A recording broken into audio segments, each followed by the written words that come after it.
তাকওয়ার পরে, আখিরাতের বন্দিগির পরে দুনিয়াবি যত জিনিস মানুষের অর্জন হয়, তার মধ্যে রাসূলুল্লাহ সাল্লাল্লাহু আলাইহি ওয়াসাল্লাম বলছেন একজন মুমিনের সর্বশ্রেষ্ঠ অর্জন দুনিয়াবি একজন নেককার স্ত্রী।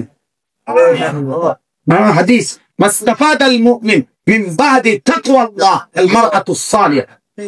টিকটক আপলোড করে ফেসবুক পবিত্রা, সতী, সাধ্বী, চরিত্রবান, নেককার, রবের সিজদা দেয়, মালিকের কোরআন পড়ে, নিজের ইজ্জতের হেফাজত করে, সম্ভ্রম রক্ষা করে, আবরু রক্ষা করে, নিজের পর্দার গুরুত্ব দেয়।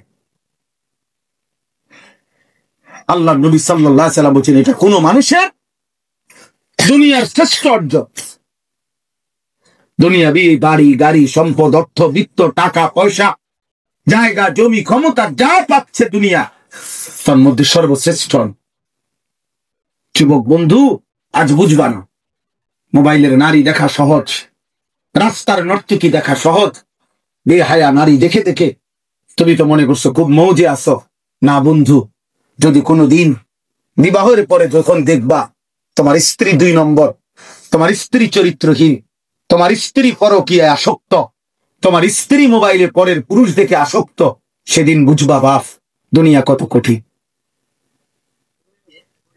সেদিন আর আখিরাতে জাহান্নামের আগুন জ্বলতে হবে না, তোমার হায়াতে তোমার কলিজার মধ্যেই জাহান্নামের আগুন জ্বলে। এক চরিত্রহীন নারী, বেপর্দা বেহায়া নারী যার জুটে বিবাহিত স্ত্রী হিসাবে, তার জীবনে আর জাহান্নাম লাগে না, ওইটাই যথেষ্ট। কসম আল্লাহ, ওইটাই যথেষ্ট। এজন্য তাফসীরের মধ্যে আছে রব্বানা আতিনা ফিদ দুনিয়া হাসানা ওয়া ফিল আখিরাতি হাসানা ওয়া কিনা আযাবান নার। এই আয়াত আমরা সবাই পারি না, এই দোয়াটা অধিকাংশ মুসলমান এই দোয়াটা পারে। ইমাম সাহেবরা, ওলামায়েরা, ওয়াইজরা, আউলিয়ারা, সব শ্রেণীর মুসলমান নেককাররা বেশি বেশি এই দোয়াটা পড়ে, রব্বানা আতিনা ফিদ দুনিয়া হাসানা। আল্লাহ দুনিয়ায় আমাকে যা হাসানা, যা পবিত্র, যা উত্তম তা দেন। পুরা দুনিয়া লাগবে না আমার, উত্তমটা দেন, হালালটা দেন। ওয়া ফিল আখিরাতি হাসানা, আখিরাতেও মাওলা আমারে যা উত্তম তাই দিয়েন। ওয়া কিনা আযাবান নার, আর মাওলা আপনি আমার জাহান্নামের আযাব থেকে বাঁচায় দিয়েন। এই দোয়া।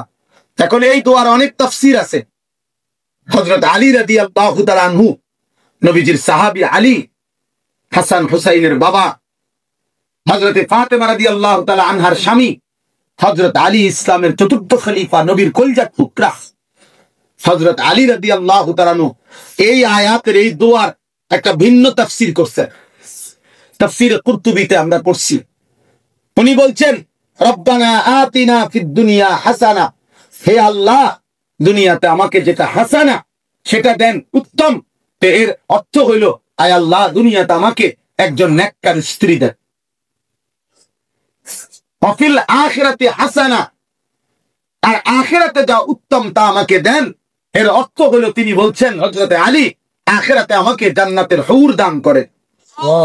আর 3 নাম্বার, ওয়া কিনা আযাবান নার, আল্লাহ আমারে জাহান্নামের আযাব থেকে রক্ষা করেন। এর অর্থ হলো আল্লাহ আমাকে মন্দ স্ত্রী, মন্দ নারী থেকে হেফাজত করেন। এই জন্য উলামায়ে কেরাম